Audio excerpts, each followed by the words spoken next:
नमस्कार, मैं हूं मनोज मानस और आप देख रहे हैं जनहित। और जनहित में आज हम बात कर रहे हैं पानी का प्रहार, गांव से शहर तक संकट।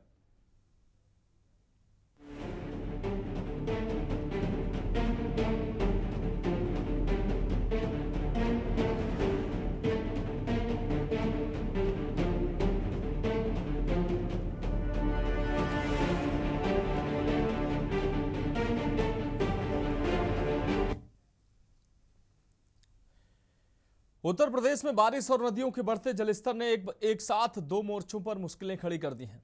एक तरफ गंगा और उसकी दूसरी सहायक नदियां उफान पर हैं, तो वहीं दूसरी तरफ शहरों में बारिश का पानी आफत बन गया है। गाजीपुर में गंगा का जलस्तर लगातार बढ़ रहा है, तटवर्ती गांवों और खेतों तक पानी पहुंच चुका है। वहीं मुरादाबाद में रामगंगा का बढ़ता जलस्तर कई गांवों के लिए खतरे की घंटी बन गया है। रायबरेली में जलभराव ने ग्रामीणों की जिंदगी तक रोक दी है। और वहीं बहराइच में प्रशासन राहत अभियान चला रहा है। और प्रयागराज, जहां जलभराव की गंभीर स्थिति पर हाईकोर्ट तक को दखल देना पड़ा। यानी सवाल सिर्फ बारिश का नहीं है, सवाल है कि क्या शहर और प्रशासन इस पानी के सामने तैयार हैं। ये रिपोर्ट देखिए, उसके बाद इस पर चर्चा करेंगे। उत्तर प्रदेश में बारिश और बढ़ते जलस्तर ने एक बार फिर कई इलाकों में जिंदगी की रफ्तार रोक दी है। कहीं नदियां खतरे की ओर बढ़ रही हैं, तो कहीं बाढ़ का पानी खेतों, सड़कों और गांवों तक पहुंच चुका है। और कहीं जलभराव ने लोगों को अपने ही घरों में कैद कर दिया है। गाजीपुर में गंगा लगातार बढ़ रही है। जलस्तर 61.8 मीटर तक पहुंच चुका है और करीब 2 सेंटीमीटर प्रति घंटे की रफ्तार से बढ़ोतरी दर्ज की जा रही है। गंगा का पानी अब तटवर्ती गांवों और खेतों तक पहुंच गया है। रेवतीपुर क्षेत्र के हसनापुर, नसीरपुर, नगदिलपुर और बीरऊपुर में बाढ़ का असर दिखाई देने लगा है। रेवतीपुर से मां कामाख्या धाम जाने वाला रास्ता भी पानी की चपेट में है। नगदिलपुर के मंदिर के चारों तरफ पानी भर गया है और सैकड़ों बीघे फसल और पशुओं का चारा डूबने से किसानों की चिंता बढ़ गई है। गाजीपुर में प्रशासन ने बाढ़ चौकियों को सक्रिय कर निगरानी बढ़ा दी है। उधर मुरादाबाद में रामगंगा नदी का जलस्तर बढ़ने से तटीय इलाकों में खतरा बढ़ गया है। भगतपुर, भोजपुर और ठाकुर द्वारा क्षेत्र के कई गांवों तक पानी पहुंचने की सूचना है। नदी का बढ़ता पानी ग्रामीणों के लिए चिंता का सबब बना हुआ है और प्रशासन निचले इलाकों पर नजर बनाए हुए है। लेकिन बाढ़ का संकट सिर्फ नदियों के किनारे बसे गांवों तक सीमित नहीं है। रायबरेली के शिवगढ़ क्षेत्र के कोडरी गांव में जल भराव ने सैकड़ों लोगों की जिंदगी मुश्किल कर दी है। गांव से बाहर निकलने वाला एकमात्र रास्ता पानी में डूबा है। बच्चे करीब एक सप्ताह से स्कूल नहीं जा पा रहे हैं। बीमार लोगों को चारपाई पर रखकर पानी के बीच से गांव के बाहर ले जाने की मजबूरी है। सैकड़ों बीघे धान की फसल भी जलमग्न है। ग्रामीणों का आरोप है कि नाले की सफाई समय पर नहीं हुई है और जिम्मेदार अधिकारी अब तक मौके पर नहीं पहुंचे।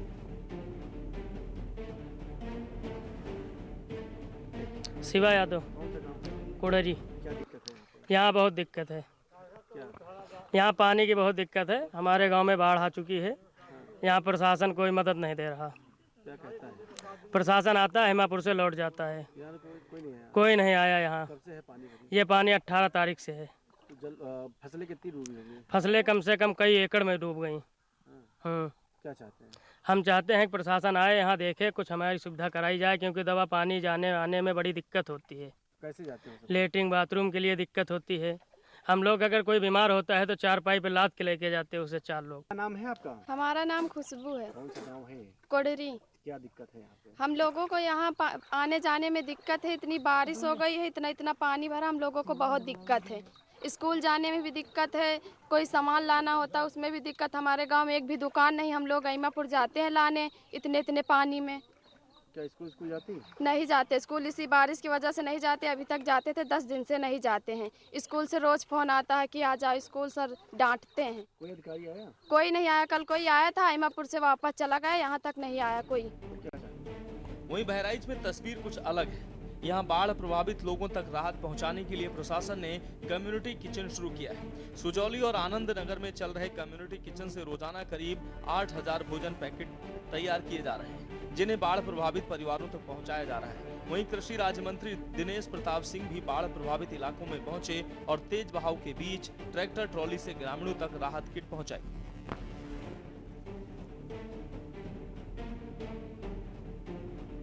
देखिए, मैं उत्तर प्रदेश के यशस्वी मुख्यमंत्री जी के निर्देशानुसार बहराइच गांव के जंगल गुलरिया, बहराइच जनपद के जंगल गुलरिया गांव में बाढ़ के पीड़ित लोगों का दुख बांटने आया हूं। हम कैसे उनका मार्ग सुगम बना सकते हैं, बारिश पे मेरा जोर नहीं है, लेकिन प्रयास है कि बारिश के कारण जो अथवा अतिवृष्टि के कारण जो हानि हो रही है वो कम से कम हानि हो, जनमानस को कोई असुविधा न हो। इसके लिए गांव-गांव, गली-गली हम लोग घूम रहे हैं, हमारी सरकार घूम रही है, प्रयास कर रही है कि सबको जो अधिकतम सुविधाएं हम उपलब्ध करा सकें। और अब बात प्रयागराज की, जहां लगातार बारिश ने शहर की जल निकासी व्यवस्था पर बड़ा सवाल खड़ा कर दिया है। करेली समेत कई इलाकों में घरों, सड़कों और वाहनों तक पानी पहुंच गया है। राजरूपपुर, हरवारा, भारद्वाजपुरम, बाघंबरी हाउसिंग स्कीम, लूकरगंज, हिम्मतगंज, बेनीगंज और आजाद नगर समेत कई इलाकों में जलभराव ने लोगों की मुश्किलें बढ़ाई हैं। मामला इतना गंभीर हुआ कि इलाहाबाद हाईकोर्ट ने स्वतः संज्ञान लिया और जिलाधिकारी तथा नगर आयुक्त को तलब किया है। अदालत ने निचले इलाकों में पानी निकालने के लिए पर्याप्त संख्या में पंप लगाने और 24 घंटे के भीतर जल भराव दूर करने के निर्देश दिए। साथ ही ड्रेनेज व्यवस्था की दीर्घकालिक योजना पर भी सवाल उठाए।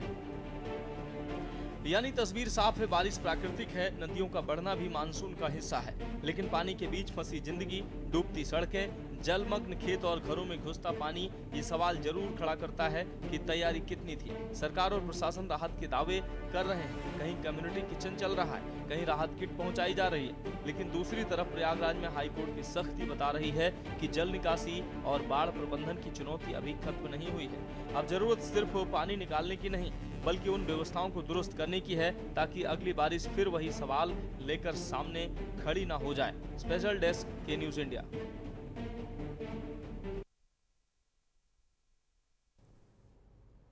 तो धरातल पर जो है बाढ़ की स्थिति जो है, बाढ़ की विभीषिका से लोग परेशान हैं कहीं ना कहीं, और खासकर वो जनपद, वो शहर जो गंगा या यमुना के किनारे, रामगंगा, ये तमाम नदियां जो हैं वो उफान पर हैं। ऐसे में तटवर्ती क्षेत्रों के लिए तो आफत का सबब बनी हुई हैं, और जो अंदरूनी इलाके हैं वहां तक भी पानी पहुंच गया है, और तमाम जो जगह शहरों में भी गलियां जो हैं वो लबालब भरी हुई हैं, और ग्रामीण क्षेत्र खासकर तटीय क्षेत्रों में तो स्थिति ज़्यादा खराब नज़र आ रही है। तमाम जिलों की तस्वीरें आज हम दिखाएंगे। हमारे साथ अलग अलग जनपदों से संवाददाता जुड़े हुए हैं। ज़मीनी हकीकत क्या है और राहत किस तरीके से पहुंचाई जा रही है प्रशासन की तरफ से, वो भी हम जानने का प्रयास करेंगे। धरातल पर किस तरीके से प्रशासन की मुस्तैदी देखने को मिल रही है, और बाढ़ राहत कैंप कैसे लगाए गए हैं ताकि लोगों को सहूलियत मिल सके और लोगों को रेस्क्यू करके वहां तक पहुंचाया जा सके। और सारी जानकारी जो ज़मीनी हकीकत वो हम जानने का प्रयास करेंगे। हमारे साथ अलग अलग जनपदों से संवाददाता हमारे साथ जुड़ चुके हैं। राघवेंद्र पांडे संवाददाता अमेठी से जुड़ चुके हैं, केशवानंद शुक्ला संवाददाता रायबरेली से हमारे साथ जुड़ चुके हैं, मधु दरबारी संवाददाता प्रयागराज से हमारे साथ जुड़ चुके हैं, सिद्धार्थ द्विवेदी हमीरपुर से हमारे साथ जुड़ चुके हैं, रामादल बहराइच से हमारे साथ जुड़ चुके हैं, अनु चौधरी संवाददाता हापुड़ से जुड़ चुके हैं, अबरार अली सीतापुर से हमारे साथ जुड़ चुके हैं, साथ ही मुरादाबाद से बंटी सक्सेना भी हमारे साथ जुड़ने वाले हैं। सबसे पहले मधुर दरबारी का रुख कर लेते हैं। मधुर, प्रयागराज की अगर बात करें, प्रयागराज की जो स्थिति है वो सबसे ज़्यादा कहीं ना कहीं प्रभावित जनपदों में प्रयागराज शामिल है। न सिर्फ तटवर्तीय क्षेत्र बल्कि अंदरूनी कई ऐसे जो क्षेत्र हैं जहां पर गंगा का जल स्तर बढ़ने से लोग प्रभावित हैं, घरों में पानी है भरा हुआ है, और यहां तक कि कई क्षेत्रों में तो एक एक मंजिला जो है पूरी पानी में डूब चुकी है। राहत बचाव कार्य कैसे किया जा रहा है? हाईकोर्ट ने भी इस पर तल्ख टिप्पणी की थी, प्रशासन को तलब किया था, उसके बाद कुछ हालात सुधरते नजर आ रहे हैं, पानी निकासी की व्यवस्थाएं की जा रही हैं शहर में।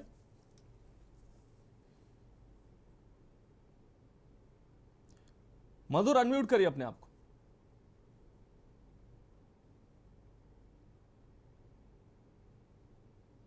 हाँ मनोज, आवाज आ रही है? हाँ बिल्कुल जी। देखिए, मैं इस समय संगम नगरी में मौजूद हूँ। प्रयागराज एक संगम नगरी है और यहाँ पे पूरे विश्व में विख्यात है, लेकिन इस समय अगर देखा जाए तो प्रयागराज में संगम नगरी का हालात बहुत ही नाजुक हो चुके हैं, क्योंकि जो जल स्तर है वो बराबर बढ़ता जा रहा है। और जैसे कि आपने बताया, गंगा जमुना जो है बराबर बढ़ रही है। जो यहाँ पे जो जल स्तर का जो खतरे का निशान है वो करीब 84 मीटर है, जबकि इस समय करीब 81 मीटर पे गंगा बह रही है, और करीब जो जमुना का जल स्तर है वो करीब 80 मीटर करीब पहुंच चुका है। बहुत ही करीब ये पहुंच चुकी है अपने खतरे के निशान से लेकर के। और इसके साथ साथ मैं लेकिन यहाँ पे एक आपको खुशी की बात, एक सुखद अनुभव मैं आपको बता दूं। अभी हाल का बिल्कुल अभी आधे घंटे पहले वहां से हम अभी वहां पे गए थे, वहां पे जाकर पता करके आए, वहां पे देखा हमने वहां के हालात। तो संगम नगरी जो आपका संगम क्षेत्र है, वहां पे जो एक जो श्रद्धालुओं के लिए एक अच्छी खबर ये है कि जो गंगा है वो बिल्कुल जो है हनुमान मंदिर, जो लेटे हुए हनुमान मंदिर, विश्वविख्यात हनुमान मंदिर है, उनके बिल्कुल मंदिर के जो आपका परिसर है उसको टच कर गई है। और अभी हो सकता है कि अगर पानी ऐसी बढ़ता रहे, पीछे से आता रहे, तो वो पानी जल्दी जो है हनुमान जी को नहला सकती है, उनको स्नान करा सकती है। और ये श्रावण मास में श्रद्धालुओं के लिए एक बहुत ही सुखद अनुभव होता है। लेकिन जहां तक इसकी दूसरी पहलू की बात कर दूं, दूसरी तस्वीर की, तो वाकई में यहाँ पे कंडीशन काफी खराब है, क्योंकि 18 अगस्त को जिस तरीके से पानी बरसा था, और पानी जैसे कि प्रयागराज में जो प्रशासन ने कहना था कि उसके पहले 72 घंटे लगातार पानी बढ़ता है, वर्षा होने के वजह से ऐसे हालात बने, लेकिन ऐसी बात नहीं थी। 72 घंटे जो पानी बरसा था वो ऐसा पानी नहीं बरसा था जिससे किसी ने समस्या हो। लेकिन उसके बाद जो समस्या हुई है वो 3-3.5 घंटे में जो पानी बढ़ता है उससे वो ड्रेनेज सिस्टम पूरी तरह से कोलैप्स कर गया। और उसमें मैं आपको बता दूं कि जो ऑनरेबल इलाहाबाद हाईकोर्ट है, उसने जो सो मोटो जो उनका स्वतः उन्होंने संज्ञान में लिया, उसके बाद बहुत ही सख्त टिप्पणियां करते हुए उनको आदेश दिया कि यहाँ से जल निकासी को निकाला जाए, जो भी निचले स्तर के जो भी आपके एरियाज है उनको यहाँ से निकाला जाए, और उसके लिए पंपों का जो है सहारा लिया जाए। अगर पंप कम पड़ते हैं तो ये उन्होंने डायरेक्शन स्टेट गवर्नमेंट को भी दिया कि वो भी जो है जल्द से जल्द जो ये पंप है उनको 12 घंटे के अंदर मुहैया कराएं। और जो उन्होंने डीएम को और नगर आयुक्त को तलब किया, और 18 अगस्त को उन्होंने यहाँ पे जो है 19 तारीख को वो लोग तलब हुए थे, उनसे कहा गया कि 24 से 48 घंटे के अंदर निचले स्तर जो पानी है वहां से निकाला जाए। उसके बाद 20 अगस्त को फिर से उनको तलब किया गया। फिलहाल जो डीएम थे उनको छूट दी गई, लेकिन नगर आयुक्त बराबर वहां पे बैठे रहे और उन्होंने 2 से 2.5 घंटे वहां पे अपने जो सफाई पेश की। लेकिन उनको सख्त टिप्पणी करते हुए इलाहाबाद हाईकोर्ट का डायरेक्शन था, उनका कहना था कि जो 24 घंटे के अंदर पानी को निकाला जाए, और जो पंप अगर कम पड़ रहे हैं तो वो जो है राज्य सरकार उसको प्रोवाइड करेगी, उसको जो है पानी को जो निचले स्तर है, जो निचले स्तर है वहां से उनको निकाला जाए। लेकिन उसके साथ साथ जो इलाहाबाद हाईकोर्ट के डायरेक्शन के साथ साथ वो जो वहां पे एग्जीक्यूशन होना था वो एग्जीक्यूशन किया जा रहा है। लेकिन मैं आपको बता दूं कि ये जो पानी है अभी 25 तारीख को फिर जो है वहां पे डेट लगी हुई है, 25 तारीख को उनको फिर से बुलाया गया है, और इलाहाबाद हाईकोर्ट ने सख्त टिप्पणी करते हुए कहा गया है कि फिलहाल ये जो है ये केवल आप फिलहाल के लिए यह सुविधा दीजिए कि यहाँ से पानी को निकाला जाए, शहर से गाँव से जितना पानी है उसको बाहर निकाला जाए, लेकिन ये परमानेंट सॉल्यूशन नहीं है। एक पूरा मास्टर प्लान तैयार करके हमको 25 अगस्त को दिन में 2 बजे नगर आयुक्त वहां पे जो है आए और अपने समक्ष रख करके पूरा जो है कोर्ट को बताएं कि क्या उनकी प्लानिंग है, जिलाधिकारी की क्या प्लानिंग है कि वो आगे की जो समस्या जिस तरह के पानी जल भराव हो रहा है वो जल भराव आगे जाकर के ना हो पाए और पानी को निकाला जाए। मैं आपको बता दूं कि इस समय शहर के अंदर पंप लगा करके पूरी बिल्कुल बिल्कुल मधुर, हम ये भी जानेंगे आज मुख्यमंत्री जो है समीक्षा बैठक इसी इशू को लेकर कर रहे हैं, इसको लेकर इस सवाल के साथ हम फिर आपके पास आएंगे। लेकिन राघवेंद्र पांडे हमारे साथ अमेठी से जुड़े हुए हैं। राघवेंद्र, अगर अमेठी की बात करें, अमेठी में भी जल भराव लोगों की सबसे बड़ी समस्या बनी हुई है और कहीं ना कहीं अधिकारियों के लोग चक्कर काट रहे हैं और लोग परेशान हैं, लेकिन धरातल पर जो स्थिति है काफी खराब दिख रही है। लोग परेशान हैं, जल निकासी की अव्यवस्थाएं हैं जो साफ तौर पर दिख रही हैं। पहले जो प्री मानसून की पहले की जो तैयारियां थी वो कैसी थी वो भी दिखाई दे रही हैं, और जल भराव से कहीं ना कहीं लोगों की का जो जनजीवन पूरी तरीके से प्रभावित नजर आ रहा है। राघवेंद्र अनम्यूट करिए अपने आप को।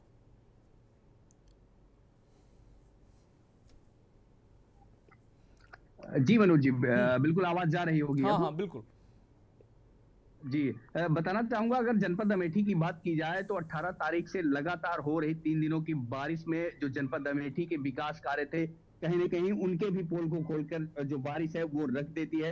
ऐसे में जो बारिश इतनी भीषण थी कि चाहे वो नगर पंचायत अमेठी की बात की जाए, चाहे नगर पालिका जायज की बात की जाए, तो पूरे मोहल्ले में जल भराव था। यूं कहा जाए कि जो स्थानीय मंदिर भी थे अमेठी जनपद की नगर पालिका अमेठी में, उसके गर्भ जोन तक भी गटर का पानी बारिश में बहकर पहुंचा था। फिलहाल लगातार इस पे नगर पालिका के जो कर्मचारी हैं अगर वो पहले से भी ध्यान देते तो निश्चित रूप से इतना जल भराव नहीं होता और लोगों को, जो मोहल्ले वासी हैं, उनको दिक्कतों का भी सामना नहीं करना पड़ता। ऐसे में जो अमेठी जनपद की तिलोई तहसील है, तिलोई तहसील में एक ड्रेन है, नाला है जो चौक हो गया। चौक हो जाने की वजह से वहां की जो हजारों बीघा फसलें थी वो भी जलमग्न हो गई थी। तो जैसे ही इसकी खबर जो है जिलाधिकारी अमेठी संजय चौहान को लगती है, वो तुरंत आज मौके पे गए हैं और जो अधिकारी हैं उनको भी उन्होंने निर्देश दिया है।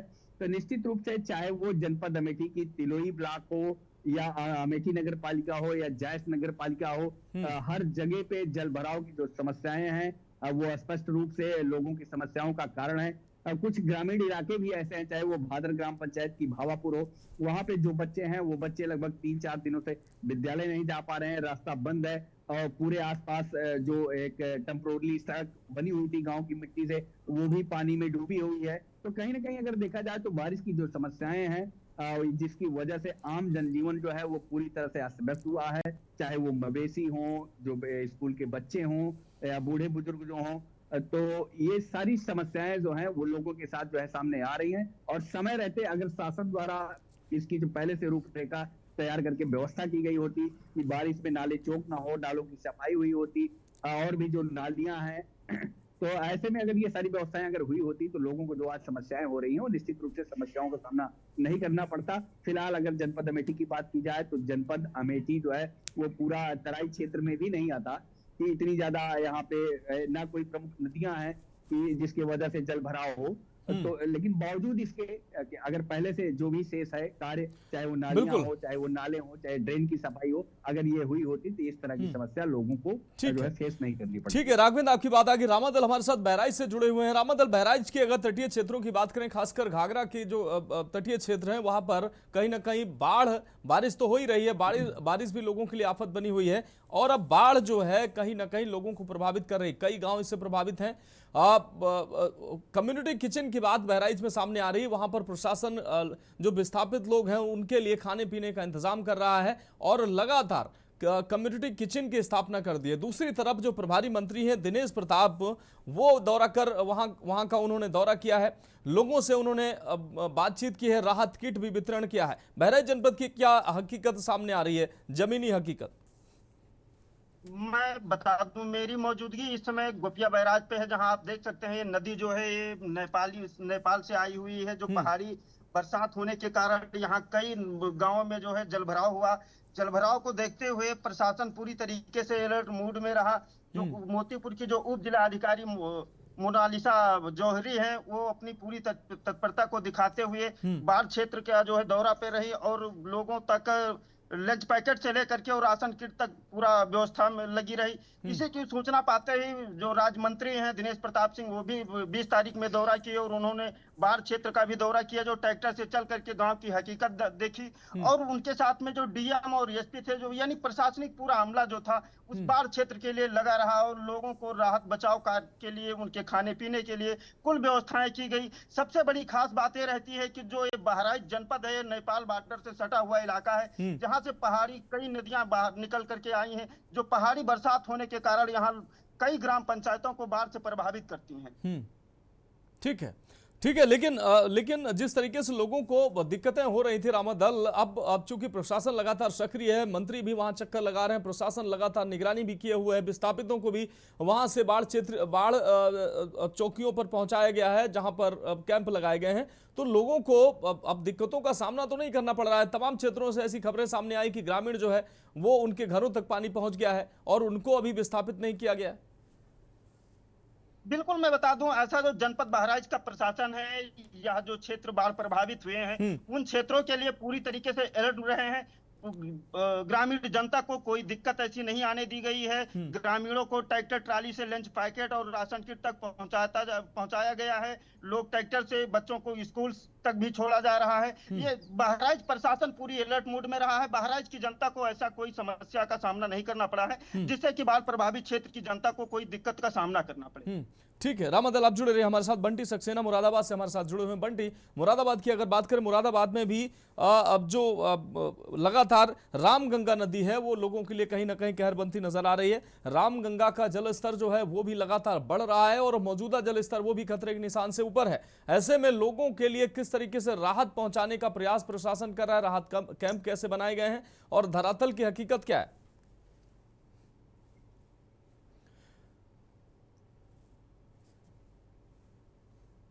बंटी, फोन अनम्यूट करिए अपना। महमूदाबाद सुपल जी। बंटी सक्सेना अपनी सर आवाज आ रही है? आ रही है आवाज? बिल्कुल बिल्कुल सर, मैं आपको बता दूं, ये मुरादाबाद की रामगंगा नदी है जहां पर जल स्तर लगातार 3 दिन से बढ़ता चला जा रहा है कि यहाँ का जो पुलिस प्रशासन है, जो यहाँ के जो जल जल निगम की टीम है वो यहाँ पर मौजूद भी है, मगर लेकिन यहाँ जो गंगा का जल स्तर है, यहाँ पर छोटे छोटे बच्चे गंगा जी में कूद रहे हैं, पुलिस का बिल्कुल ध्यान नहीं है। हालांकि यहाँ पर 3-4 गांव हैं, ठाकुरदारा, भोजपुर और भोजपुर, जहाँ पर पानी का जल स्तर बढ़ता जा रहा है, रोड पे पानी आ चुका है, पब्लिक ज्यादा परेशान है, बच्चे स्कूल नहीं जा पा रहे हैं। जहाँ तक बात की जाए तो जल निगम वाले भी वहां तक नहीं जा पा रहे हैं। जी मनोज। बिल्कुल। अब जिस तरीके से बंटी मुख्यमंत्री अभी आज जो है समीक्षा बैठक 6 बजे करने वाले हैं इसी को लेकर, रामगंगा का जल स्तर जैसे जैसे बढ़ रहा है वैसे वैसे लोगों में अफरा तफरी भी फैल रही है। ऐसे में लोगों में पैनिक न क्रिएट हो, प्रशासन उन ग्रामीणों के पास मौजूद है और उनको सही जगह पर पहुंचा रहा है? सर नहीं, ऐसा कुछ नहीं है। यहाँ जो जामा मस्जिद के पास जो मकान बने हुए हैं उनको अलर्ट कर दिया गया है, लेकिन इस जगह इस समय कोई पुलिस की कोई पहरा नहीं है, कोई जल निगम की टीम नहीं है। हम आपको बता दें कि यहाँ जो डीएम राजेंद्र पेशिया हैं, उन्होंने निर्देश कराए हैं, अनाउंसमेंट कराया है, लेकिन यहाँ पुलिस का कोई पहरा नहीं है। कावड़ मेला चल रहा है, पुलिस वहां लगी हुई है, ठीक है, मगर यहाँ भी पुलिस की निगरानी होनी जरूरी है। ठीक है बंटी, आप जुड़े रहिए। अनुज हमारे साथ जुड़े हुए हैं हापुड़ से। अनुज, हापुड़ की अगर बात करें, हापुड़ में जल स्तर कैसा है? जिस तरीके से हापुड़ में भी जल स्तर लगातार बढ़ रहा है और लोगों के में पैनिक क्रिएट हो रहा है, जैसे जैसे जल बढ़ रहा है, लोगों कई इलाके जो हैं उसके क्षेत्र में आ रहे हैं, जद में आ रहे हैं और लोगों को वहां से निकालने का प्रयास किया जा रहा है। उनको राहत कैसे पहुंचाया जा रहा है और लोगों में किसी तरीके की पैनिक न क्रिएट हो, उनको अव्यवस्था न हो, प्रशासन कैसी तैयारी कर रहा है? जी, मैं बताना चाहूंगा जनपद हापुड़ की स्थिति। डीएम कविता मनी का कहना है कि जो बाढ़ क्षेत्र के इलाके में गांव आ रहे हैं, जो 4 गांव हैं, वो उनको खाने की, राशन की, उनकी व्यवस्था, स्वास्थ्य की, सभी डॉक्टरों की टीम वहां पर लगा दी गई है। किसी को कोई दिक्कत होती है तो उसकी व्यवस्था की जा रही है। जो पशु हैं, पशुओं के लिए खाने की व्यवस्था, उनको चारे की व्यवस्था, सबका इंतजाम किया गया। डीएम कविता सिंह लगातार उसका दौरा कर रही हैं और वहाँ के जो तहसील के एसडीएम साहब हैं, वो भी लगातार उस वार्ड का दौरा कर रहे हैं। और जहाँ पे यहाँ पे किसान हैं, यहाँ के जो लोकल के किसान हैं, वो भी उन गांवों की सहायता कर रहे हैं, उनको राहत दे रहे हैं। और लगातार जल वहाँ पर बढ़ रहा है। गंगा के किनारे वाले गाँव हैं 4-5, उनमें दिक्कतों का सामना करना पड़ रहा है। बिल्कुल ठीक है अनुज। बच्चों को स्कूल जाने। हाँ अनुज, फिलहाल हम एक छोटे से ब्रेक के लिए रुकेंगे। अनुज आपका बहुत शुक्रिया, रामादल आपका बहुत शुक्रिया और बंटी सक्सेना आपका भी बहुत शुक्रिया आप तमाम जानकारी के लिए। बाकी सभी मैम जो हमारे संवाददाता हैं लगातार हमारे साथ जुड़े हुए हैं। एक छोटे से ब्रेक के बाद अन्य संवाददाताओं से जमीनी हकीकत जानेंगे और जैसा कि मुख्यमंत्री अभी समीक्षा बैठक करने वाले हैं, इन किन किन जिलों पर नजर हो सकती है इसकी भी जानकारी लेंगे। एक ब्रेक के लिए रुकते हैं।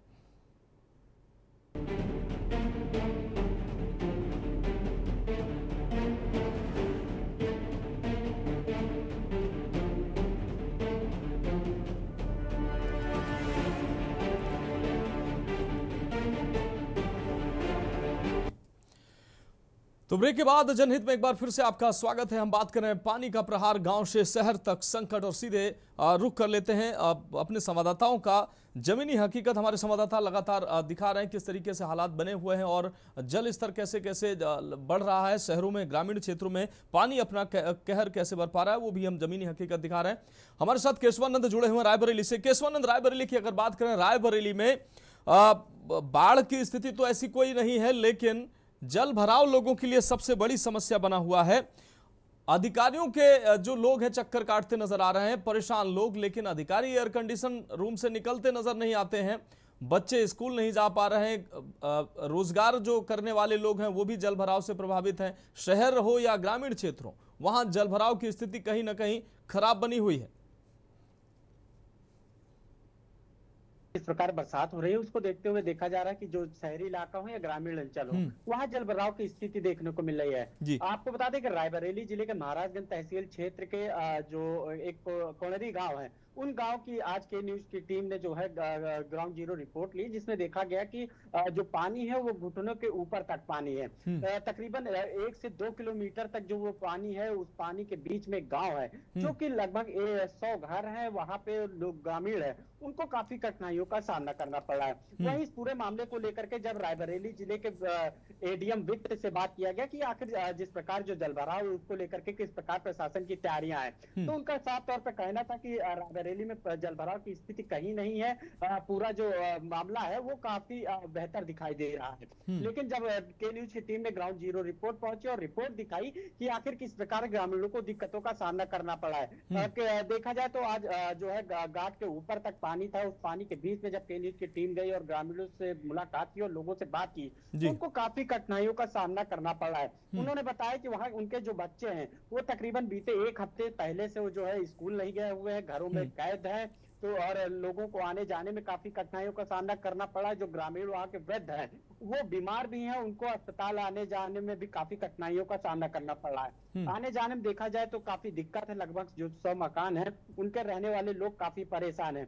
फिलहाल इस पूरे मामले की जब पूरी जो खबर है उसको के न्यूज इंडिया ने आज मुद्दे की बात में जो है प्रमुखता से दिखाया था। उसके बाद देखा जाए तो रायबरेली जो प्रशासन है उस प्रशासन की ओर से जो है पूरे ग्रामीण गांव में जो है जिम्मेदार अधिकारी भेजे गए हैं, लेखपाल भेजे गए हैं, कानून गो भेजे गए हैं और आला अधिकारी वहां पे भेजे गए हैं कि आखिर उस जहां पे जल भराव की स्थिति है वो कैसे सही हो सकेगी, क्योंकि ग्रामीणों का जो आरोप था वहां के गंदा नाला जो है उसको सफाई नहीं हुई है ठीक तरीके से, जिसके चलते गांव में पानी भरा हुआ है। हालांकि प्रशासन जो है पूरी तरह से लग गया है कि उस गंदे नाले की सफाई किस प्रकार की जाए और लोगों को जो है जल भराव से किस प्रकार राहत दी जाए। तो देखा जाए रायबरेली के न्यूज की टीम का बड़ा असर देखने को मिला है, जिस प्रकार खबर दिखाई गई के न्यूज की टीम के द्वारा, उसके बाद जो है प्रशासन लगातार वहां पे बना हुआ है और साफ सफाई ग्रामीण गाँव में कराने की तैयारी कर रहा है ताकि जो ग्रामीण है वो राहत की सांस ले सके। तो देखा जा रहा है कि जो अधिकारी है वो एयर कंडीशन रूम में बैठ करके जो है सारी फाइलें निपटा देते हैं, सारे चाक चौबंद की व्यवस्था होने की बात कहते हैं, लेकिन जो जमीनी हकीकत है वो कुछ और ही होती है। जब जमीनी हकीकत दिखाई जाती है तब प्रशासन हरकत में आता है और उस पूरे मामले को लेकर के कार्रवाई किए जाने की बात कहता है। तो देखा जाए जल भराव से रायबरेली में भी लोग अछूते नहीं रह गए, गाँव ग्रामीण अंचल में भी लोग परेशान है। तो देखा जाए तो आज जिस प्रकार के न्यूज की टीम ने खबर दिखाई उसके बाद आज प्रशासन वहां पे पहुंचा हुआ है। और लेकिन केशवानंद मुख्यमंत्री पहले से ही दिशा निर्देश दे रहे थे कि गांव हो या शहर हो जल भराव की स्थिति नहीं होनी चाहिए, जहां भी अगर ऐसी स्थिति हो अधिकारी त्वरित रूप से उसका मुआयना करें, उसको जांच करें और जल निकासी की भी व्यवस्था करें, लेकिन ऐसी देखने को स्थितियां नहीं मिली। आज फिर मुख्यमंत्री जब समीक्षा कर रहे हैं कि आखिर जल भराव की स्थिति तो नहीं है शहरों में, ग्रामीण क्षेत्रों में बाढ़ प्रभावित जो शहर हैं वो कौन है, गांव कौन है, तटवर्ती क्षेत्रों की हालत कैसे हैं, तो मुझे लगता है कि इन शहरों इन ग्रामीण क्षेत्रों की हकीकत उन तक पहुंचेगी। तो बिल्कुल देखिए जहाँ जहाँ पे देखा जाए जल भराव है ये रायबरेली जो है मुख्यालय से तकरीबन 50 से 60 किलोमीटर की दूरी पे एक गांव है। शिवगढ़ थाना क्षेत्र के अंतर्गत ये जो है कोड़री गांव पड़ता है, जो कि बाराबंकी बॉर्डर और लखनऊ के बॉर्डर के पास में ये गांव है। तो मुख्यालय में देखा जाए तो मुख्यालय के जो अधिकारी हैं वो स्थानीय जो लेखपाल होते हैं, कानून गो होते हैं, उनकी जो है जो जानकारी दे देते हैं उन्हीं के माध्यम से जो है रिपोर्ट लगा देते हैं। लेकिन जब ग्राउंड जीरो पे के न्यूज की टीम आज पहुंची थी, पूरी खबर को कवरेज किया और उसको प्रमुखता से मुद्दे की बात पे दिखाया गया, उसके बाद देखा गया कि प्रशासन हरकत में आया है, वहां पे जो आला अधिकारियों को भेजा गया और वहां के जो गांव के ग्राम प्रधान है और कोटेदार है उनको साफ तौर पे निर्देशित किया गया है कि यहाँ के जो ग्रामीण है उनको खाने पीने के लिए दिक्कत ना आ सके, किसी भी प्रकार की बीमारी भी ना हो सके, उसको लेकर के जो है दिशा निर्देश दिए गए कि पूरा ध्यान दिया जाए। और गंदा नाला जिसका ग्रामीणों ने आरोप लगाया था कि जिसके चलते गांव में पानी भर गया है, क्योंकि वहां पे देखा जाए तो धान की फसल का समय चल रहा है, वह सैकड़ों बीघे जो फसल है वो भी नष्ट हो गई थी। तो उसके बाद देखा गया है कि जो है कैसे वो पानी निकल सकता है, उसको लेकर के जो है कवायद यहाँ पे रायबरेली प्रशासन के द्वारा की जा रही है। जी बिल्कुल बिल्कुल केशवानंद, आपका बहुत शुक्रिया। राघवेंद्र का आपको बता दें, सिद्धार्थ का हम रुख कर लेते हैं। सिद्धार्थ, जिस तरीके से हमीरपुर में जल स्तर लगातार बढ़ने से लोगों को बड़ी परेशानी हो रही है, हर रोज आपके द्वारा ऐसी खबरें भेजी जाती हैं जहां कहीं ना कहीं जल स्तर बढ़ने से या तमाम क्षेत्रों में जल भराव होने से लोग परेशान हैं, बच्चे स्कूल नहीं जा पा रहे, मवेशियों के चारे की दिक्कत है और फसल कहीं ना कहीं डूबती नजर आ रही। जमीनी हकीकत क्या है, अधिकारी कितने सक्रिय नजर आ रहे हैं इन लोगों को राहत पहुंचाने के लिए? बता दें कि हमीरपुर जनपद का जो मुख्यालय है वो यमुना और बेतवा दो प्रमुख नदियों के बीच में बसा हुआ है। ऐसे में जब भी इन दो नदियों का जलस्तर बढ़ता है तो उसका एक खासा जो प्रभाव है वो हमीरपुर जनपद मुख्यालय के समीप के जो गांव है, छोटे मजरे हैं, उन पर एक बड़ा प्रभाव देखने को मिलता है। और वहीं हमीरपुर जनपद में एक छोटी नदी कही जाने वाली चंद्रावल नदी भी है, जिसका एक बड़ा पैमाने पर जो असर है वो मौदाहा तहसील के जो गाँव है उन पर पड़ते हुए नजर आता है। वहीं अगर फिलहाल इस मौजूदा वक्त की बात करें तो जो दोनों ही नदियां हैं, दोनों नदियों का जो जलस्तर है वह बेहद है नीचे बहते हुए नजर आ रहा है। फिलहाल यमुना नदी की बात करें तो यमुना नदी का जो खतरे का निशान है वो लगभग 103 मीटर के आसपास है, लेकिन फिलहाल जो यमुना नदी है वो 92 मीटर पे बह रही है। वहीं अगर बेतवा नदी की बात करें तो उसका खतरे का जो निशान है वो 104 मीटर है, लेकिन फिलहाल 93 मीटर पे बह रही है। ऐसे में बाढ़ की जो चिंताजनक स्थिति है वो तो अभी सामान्य नजर आ रही है, लेकिन कहीं ना कहीं जो पिछले साल की अगर बात करें तो जो बाढ़ आई, जो असर देखने को मिला,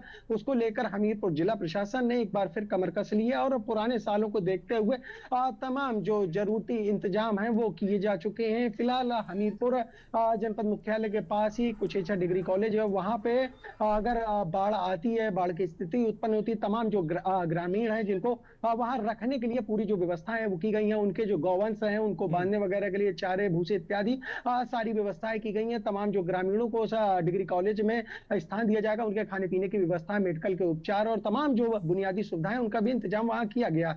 लगातार बात करें अगर हमीरपुर जनपद के जिलाधिकारी अभिषेक गोयल की, तो उन्होंने भी बाढ़ को लेकर एक टीम का गठन किया है, जिसे बाढ़ टास्क फोर्स भी कहा जा रहा है।94 ही दोनों नदियों के जो जलस्तर बढ़ रहा है, घट रहा है, उस पर नजर बनाए हुए हैं। वहीं इस पूरे जो बाढ़ का असर है उसमें लगभग 194 ऐसे गांव हमीरपुर जनपद के जिनको चिन्हित किया गया है, जिन पर बाढ़ का खासा प्रभाव देखने को मिलता है, जिनमें से 91 ऐसे गांव और छोटे मजरे हैं जो हमीरपुर सदर तहसील के ही आसपास के हैं। तो ऐसे में जिला प्रशासन ने एक बार फिर कमर कस के तमाम जो संबंधित अधिकारी हैं उनको भी कड़े आदेश दिए गए हैं कि किसी भी तरह से कोई भी जनहानि इस बाढ़ से नहीं होनी चाहिए। वहीं हमीरपुर जनपद में अक्सर जो बाढ़ की जगह अगर बात करें तो बारिश का एक बड़ा प्रभाव देखने को मिलता है कि कई जो सड़कें हैं गांव देहातों की वो कच्ची पड़ी हैं, तो ऐसे में जब बारिश होती है तो वो जो सड़कें हैं वो कीचड़ में तब्दील हो जाती है, जगह जगह तालाब बन जाते हैं। ऐसे में ग्रामीणों को बड़ी समस्याओं का सामना करना पड़ता है। गत दिनों से भी इस तरह की जो खबरें हैं वो निकलकर सामने आ रही हैं कि मुख्यालय के आसपास के जो गांव है, महज 10 से 15 किलोमीटर दूर ऐसे गांव है जहां के बच्चे जो हैं वो खासा बारिश से परेशान हुए हैं। रोड जो सड़कें हैं कच्ची वो तालाब में तब्दील हो गई हैं, जिसकी वजह से वो स्कूल नहीं जा पा रहे, एम्बुलेंस गांव नहीं पहुंच पा रही है। तो ऐसा माना जा सकता है कि हमीरपुर जनपद में बारिश के साथ बाढ़ भी एक कहर बनकर बरपती है। कहें तो जो प्राकृतिक आपदा है उसका दंश झेलने को सभी मजबूर होते हैं। बिल्कुल सिद्धार्थ, अब जुड़े रहिए, हम आपके पास एक बार फिर से हम आएंगे, लेकिन उससे पहले अबरार अली का रुख कर लेते हैं और उसके बाद हम मधुर दरबारी के पास फिर से जाएंगे। अबरार, जिस तरीके से सीतापुर की अगर बात करें, घाघरा का जो क्षेत्र है ये सीतापुर में जो है कितना प्रभावित है जनपद बाढ़ से, जल भराव से, और बारिश तो लगातार हो ही रही है, जनजीवन पर कितना इसका असर देखने को मिल रहा है, और अगर असर है तो राहत बचाव कार्य कितना चल रहा है? क्योंकि घाघरा के जो क्षेत्र हैं वहां पर हर वर्ष जो है बड़ी संख्या में कटान भी होती है, लोग प्रभावित भी होते हैं, विस्थापित भी होते हैं, और बचाव कार्य कैसे चल रहा है? जी, अगर सीतापुर की बात की जाए तो यहाँ पर 3 तहसीलें हैं, लहरपुर है और बिस्वा है और महमूदाबाद। जो ये 3 तहसीलें हैं ये घाघरा और शारदा की कहर में आती है, और हर बार यहाँ पर कटान भी होता है, जिसको लेकर प्रशासन अलर्ट है पूरी तरीके से। प्रशासन द्वारा अभी जानकारी दी गई, बताया भी गया है कि लहरपुर और जो बिस्वा है तहसील में अभी बाढ़ नहीं आई है, लेकिन जो महमूदाबाद है वहाँ पर एक शुक्लनपुरा गाँव पड़ता है, वहाँ पर 4 ऐसे पुरवे हैं जो बाढ़ की चपेट में आ चुके हैं, जिसको लेकर जिलाधिकारी यहाँ पर राजा गढ़पादार हैं और वो पहुंचे थे और वहाँ पर लोगों की जानकारी ली और लोगों से पूछा भी आखिर क्या दिक्कतें हैं। तो वहाँ पर बताया जा रहा है कि लंच पैकेट भी बांटे जा रहे हैं और जो उन्हें मदद मिलनी चाहिए वो मदद भी पहुंचाई जा रही है। तो कहीं ना कहीं घाघरा और शारदा का जो कहर है वो देखने को जरूर मिलता है, कटान भी जारी हो जाता है, लेकिन अभी जो लहरपुर का क्षेत्र तंबोर है वहाँ पर लोगों के घरों तक पानी पहुँचने वाला है और लोग कटान के है और लोग डरे हुए हैं कि कहीं ऐसा ना हो कि उनका गांव भी कटान में डूब जाए। तो ऐसे में प्रशासन द्वारा लगातार लोगों को लगा रखा है, लेखपाल और उनके अधिकारी लगे हुए हैं और नावें भी लगाई गई हैं, जिसके चलते कोई अगर अनहोनी ना हो और लोगों को सहूलियत मिल सके। जी बिल्कुल अबरार, अगर बात करें घाघरा और शारदा के का कहर जो है सीतापुर के, आपने बताया कई क्षेत्रों में हालांकि होता है, तमाम वर्षों में ऐसा देखा जाता है कि यहाँ कई महीनों तक प्रशासन को राहत कैंप लगाना पड़ता है और सारे इंतजाम जो है, राहत किट देनी पड़ती है, राशन पानी सभी का इंतजाम महीनों तक करना पड़ता है। क्या वो स्थिति अभी तक तो नहीं आई है? कुछ ही क्षेत्र प्रभावित हुए हैं? जी, अगर सीतापुर की बात की जाए तो सीतापुर में लहरपुर और बिस्वा छोड़कर महमूदाबाद के कुछ गांव हैं ऐसे, जहां पर लगभग 500 परिवार हैं जो बाढ़ की चपेट में आए हैं। जिलाधिकारी द्वारा भी बताया गया, तो वहाँ ये किट भी दी जा रही है और वहाँ पर राशन पानी भी बांटा जा रहा है। तो इसके चलते जो है वहाँ प्रशासन के अधिकारी भी लगे हैं, नाव भी लगाई गई हैं, जिससे कि जो रास्ता टूट गया था उन पर नाव के सहारे लोग गांव से और उनके मवेशियों के चारे की भी व्यवस्था प्रशासन द्वारा लगातार की जा रही है। ठीक है अबरार, जुड़े रहिए हमारे साथ। मधुर दरबारी लगातार जुड़े हुए हैं और विशेष जानकारी के साथ मधुर हमेशा हमारे साथ मौजूद रहते हैं। मधुर, अगर बात करें प्रयागराज की, तो प्रयागराज में महाकुंभ हुआ, उसके बाद वहां बहुत सारा नवनिर्माण हुआ। विपक्ष अभी जब लगातार चर्चा करता है, शिकायत करता है, हम तमाम डिबेट करते हैं, उसमें भी सवाल खड़ा करता है कि लाखों करोड़ की योजनाएं यहां पर महाकुंभ के दौरान की गई। उसके बावजूद जब बारिश आई है तो जलभराव जितना हो रहा है, न सिर्फ लोग वहां प्रभावित हैं, विपक्ष निशाना साध रहा है, हाईकोर्ट तक को टिप्पणी करनी पड़ी है। आज जब मुख्यमंत्री समीक्षा बैठक कर रहे हैं तो मुझे लग रहा है सबसे अहम उनके समीक्षा बैठक में प्रयागराज होना चाहिए और होगा भी शायद। बिल्कुल मनोज, मैं आपको बता दूं, बिल्कुल सही बात आप कह रहे हैं कि जो आज जो समीक्षा बैठक होने वाली है उसमें सबसे ऊपर प्रयागराज ही होने वाला है। क्योंकि मैं आपको बता दूं कि 18 अगस्त को जब से यहाँ पे पानी बढ़ता है और 3 घंटे बरसने के बाद यहाँ पूरी तरीके से देखा जाए जो संगम नगरी है वो पूरी आधे से ज्यादा जो क्षेत्र था वो संगम में तब्दील हो गया था। ये बात अलग है कि वो गंगा जमुना सरस्वती ना होकर गंदा पानी था, लेकिन मैं आपको बता दूं कि उसी की बात से जो है जो सपा नेता है वो पूरी तरीके से इनके ऊपर जो है जो भाजपा सरकार है और जो यहाँ के प्रशासनिक अधिकारी है उनके ऊपर जो है निशाना साधने लगे हैं। उनका कहना है जो समाजवादी पार्टी की जो नेता है उनका ये कहना है कि जो हमारी जो 2014 के पहले का जो प्रयागराज था वो हमको वापस किया जाए और हमको ये 10 साल 12 साल पुराना ये जो अभी जो यहाँ पे जो ग्रोथ की गई है, जो उसको स्मार्ट सिटी बनाया गया वो ना दिया जाए, हमको पुराना प्रयागराज दिया जाए। उसके साथ साथ जो राष्ट्रीय दल जो आपके राष्ट्रीय अध्यक्ष है अखिलेश यादव, उन्होंने भी काफी तंज किए हैं और प्रयागराज को लेकर उन्होंने जो प्रयागराज को लेकर तर्क किया, उन्होंने कहा कि प्रयागराज उसका नाम बदल के अब जलराज नगर कर देना चाहिए। इसके साथ साथ मैं आपको बता दूं कि जो 18 अगस्त को ये सिचुएशन बन गई थी कि यहाँ पे जो थाने थे, पुलिस का थाना जो चौक टाउन यहाँ का बहुत कह सकते हैं कि कहते हुआ था। हम लोग जब वहाँ पे जो है अपने ग्राउंड जीरो पे गए थे तो वो आधे कमर तक हमने पानी के अंदर गए और वहाँ पे किस तरह से पुलिस वाले काम कर रहे थे तो आप समझ सकते हैं।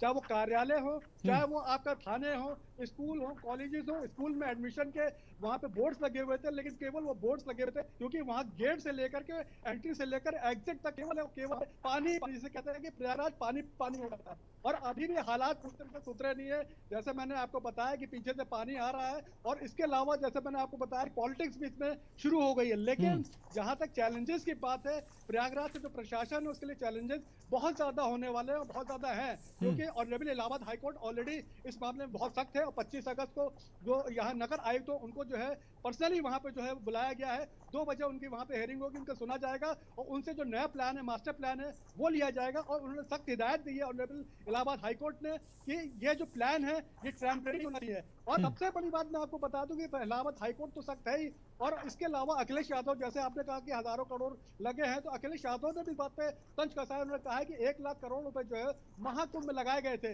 उसके बाद अगर ये हालात हैं तो फिर इससे पूरे हालात और कुछ हो नहीं सकते। इसके अलावा मैं आपको बता दूं कि प्रयागराज की जो कंडीशन है, मैं आपको बता दूं कि उसका जो आपका जो तराई एरिया है, गंगा का जमुना का क्षेत्र का तराई एरिया है, वहाँ पे जो स्टूडेंट्स आते हैं, मैं आपको बता दूं ये एक एजुकेशन हब है और यहाँ पे कॉम्पिटिटिव तैयारी करने के लिए लोग आते हैं। इलाहाबाद यूनिवर्सिटी जो ऑक्सफोर्ड मानी जाती है इसकी, वहाँ पे स्टूडेंट्स पढ़ने के लिए आते हैं।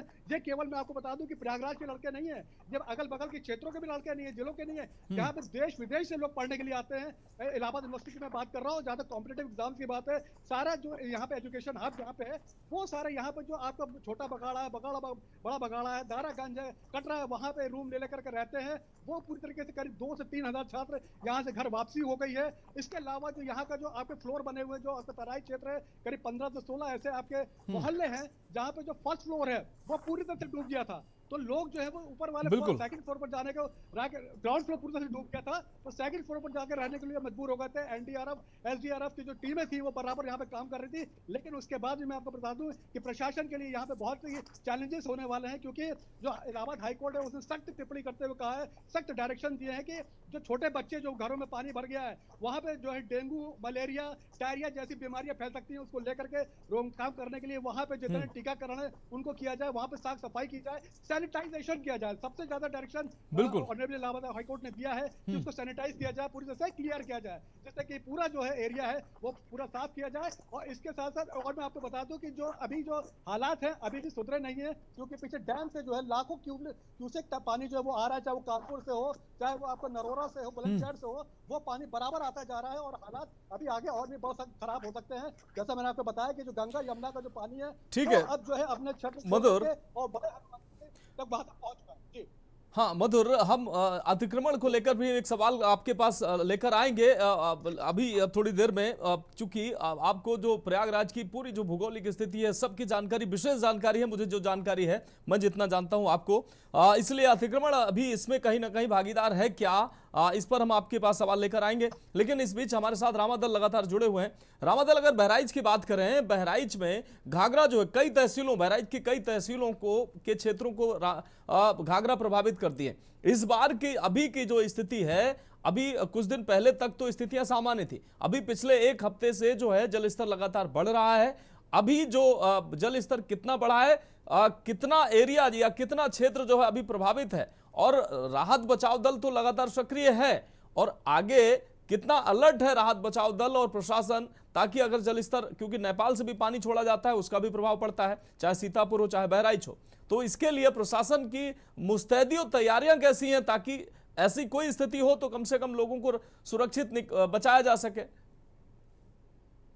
बिल्कुल, मैं बता दूं, जो बहराइच है नेपाल बॉर्डर से सटा हुआ है, जहां कई नदियां नेपाल से निकल करके बहराइच प्रवेश करती हैं, जिससे कई ग्राम पंचायतों में, कई तहसीलों में, जैसे महसी और मोतीपुर तहसील की कई क्षेत्र बाढ़ प्रभावित रहे। लेकिन बहराइच प्रशासन की बात की जाए तो प्रशासन पूरी तरीके से अलर्ट मोड पे है।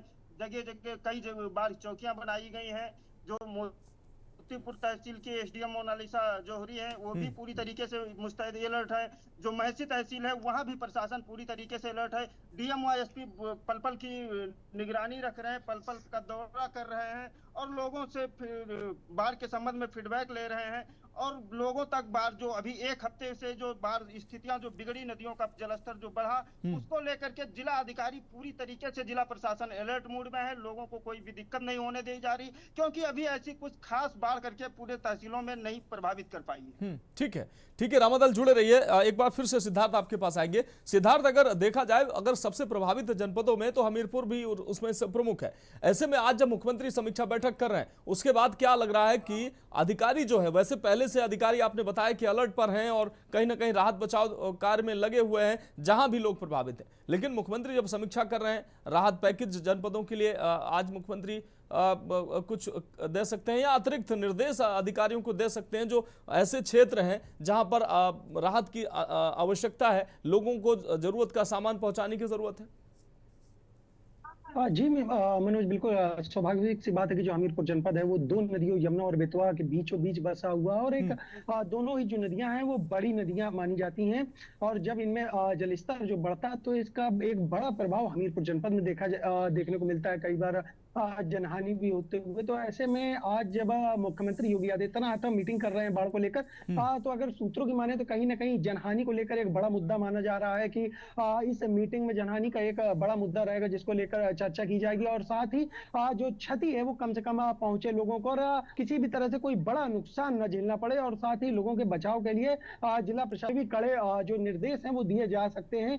और साफ तौर से जो जिला प्रशासन है, डीएम है, एसडीएम, उनको भी बाढ़ को लेकर तमाम जो निर्देश है वो दिए जाएंगे, जिससे ना तो कहीं जनहानि जैसा कोई बड़ी क्षति देखने को मिले, और साथ ही लोगों का भी जो नुकसान है उसको कम से कम किया जाए। और जैसे कि 194 जो गांव चिन्हित किए गए उनको भी बाढ़ की अगर स्थिति बनती है, जो कयास लगाए जा रहे हैं, तो पहले ही खाली कराने का काम किया जाए, और साथ ही जो लोग हैं उनकी बुनियादी जो सुविधाएं उनको मुहैया कराने की भी जिम्मेदारी जो है वो जिला प्रशासन की तय की जा सकती है। मनोज जी, ठीक है। सिद्धार्थ, जुड़े रहिए। एक बार फिर से अबरार आपके पास आएंगे। अबरार, लखनऊ से लगा हुआ सीतापुर है, लेकिन सीतापुर आपदाओं की अगर बात करें, वैसे तो जल जंगल जमीन के हिसाब से सीतापुर काफ़ी रिच है, लेकिन आपदाओं के लिहाज से अगर देखा जाए तो घाघरा कहीं ना कहीं हर वर्ष बड़ा नुकसान यहाँ के लोगों को पहुँचाती है। और अभी मौजूदा वर्ष में अभी पिछले एक हफ्ते 10 दिन से यहाँ गाँव में जो पानी भरना शुरू हुआ है, ऐसे में लोग जो है उनको ऐसी स्थितियां अभी दिखाई दे रही हैं कि लोगों को विस्थापित करना पड़े, और विस्थापित करने के बाद उनको दूर दराज जो जहां कैंप बनाए गए वहां पर ले जाने की व्यवस्था, दवाई की व्यवस्था, उनके मवेशियों के चारे की व्यवस्था, ये सारे इंतजाम नजर आ रहे हैं। जी, अगर सीतापुर की बात की जाए तो सीतापुर में लगातार हर साल यहाँ पर बाढ़ का कहर देखने को मिलता है, और कई 3 तहसीलें हैं जो इससे प्रभावित रहती हैं, क्योंकि घाघरा का किनारा है और वहाँ पर कटान भी होता रहता है। हर साल यहाँ पर ऐसी सैकड़ों बीघे खेती भी होती है जो लोगों के घाघरा में समा जाती है। ऐसे पूरे गांव घाघरा में समा चुके हैं, और वो हर साल कुछ ऐसे गांव बचे हैं जो अब घाघरा के किनारे आ चुके हैं। अब उनके लिए चिंता की लकीरें ये हो गई है कि कहीं ऐसा ना हो। लेकिन अबरार ये देखा गया है, बहराइच हो या सीतापुर हो, ऐसा कोई इंतजाम वर्षों से हम देखते आ रहे हैं, कोई ऐसा इंतजाम प्रशासन ने अभी तक नहीं किया है। कटान जो से पीड़ित जो लोग होते हैं, कई बीघे जमीन उनकी जो है वो समा जाती है, उसकी व्यवस्था कहीं नजर नहीं आती है प्रशासन के द्वारा, ताकि कम से कम इस वर्ष अगर कुछ खेती किसानों की जलमग्न हुई है या कटान में गई है, अगली वर्ष कम से कम उनको ये डर नहीं रहेगा। जी, या इसकी बात की जाए तो बांध बनाए जाते हैं, नहर विभाग की तरफ से बांध बनाए गए, लेकिन पिछली बार इसी साल अभी कुछ ग्रामीणों ने शिकायत की जिलाधिकारी से कि कुछ जो बांध बनाए गए हैं वो पहले ही 15 दिन पहले ही वो कटने लगा था। तो ऐसे में ग्रामीणों ने शिकायत की कि जो बांध बनाया गया वो उसमें मात्रा कम लगाई गई या घटिया तरीके से बनाया गया, जिसके चलते वो बांध अभी से कटने लगा। तो इसके बाद जिलाधिकारी वहां पर पहुंचे थे और उन्होंने नहर विभाग को वो नोटिस किया। उसके बाद वहां पर जाकर पहुंचे और नहर विभाग ने उसको सही तो कर दिया, लेकिन ऐसा होता है कि हर साल यहाँ पर बांध बनाए जाते हैं और कहीं ना कहीं घाघरा में वो समा जाते हैं। ऐसे में ग्रामीण जो है फिर परेशान होते हैं कि आखिर उनका गांव फिर खतरे के निशान में आ जाता है कि कहीं ना उनका गांव पूरा डूब जाए। तो ऐसे में प्रशासन द्वारा हर साल ये बांध की व्यवस्था की जाती है, बोरियां लगाई जाती हैं, खंबे लगाए जाते हैं, लेकिन वो नाकाफी साबित होते हैं। ठीक है बंटी, एक बार फिर से हम आपका रुख करेंगे, उसके बाद हम कार्यक्रम को बाइंडअप की तरफ ले जाएंगे। बंटी, अगर बात करें भगतपुर, भोजपुर और ठाकुर द्वारा ये क्षेत्र है, ये ग्रामीण जो क्षेत्र हैं, ये कहीं ना कहीं यहाँ बताया जा रहा है कि पानी यहाँ तक पहुँच चुका है। क्या यहाँ इस स्तर का पानी पहुँचा है कि लोगों को वहाँ से विस्थापित करना पड़े, और अगर नहीं तो वहाँ पर अब जल भराव होगा, तमाम बीमारियां फैलेंगी, उसके लिए तमाम प्रशासन इंतजाम कर रहा है? क्या इंतजाम नजर आ रहे हैं? क्या अनम्यूट करिए बंटी। सर मैं आपको बता दूं, ये जो ग्रामीण क्षेत्र है मुंडा पांडे, भोजपुर और ये जो क्षेत्र हैं, ये इतना पानी नहीं है, घुटनों घुटनों तक पानी है। जो बच्चों को दिक्कत हो रही है, जैसे बीमार लोग हैं, उनको जाने में दिक्कत हो रही है, बाकी कोई ऐसी दिक्कत नहीं है। कोई सरकारी सेवा भी वहां तक नहीं पहुंच पाई है। चलिए ठीक है, बहुत शुक्रिया आप सभी संवाददाताओं का हमारे साथ जुड़ने के लिए।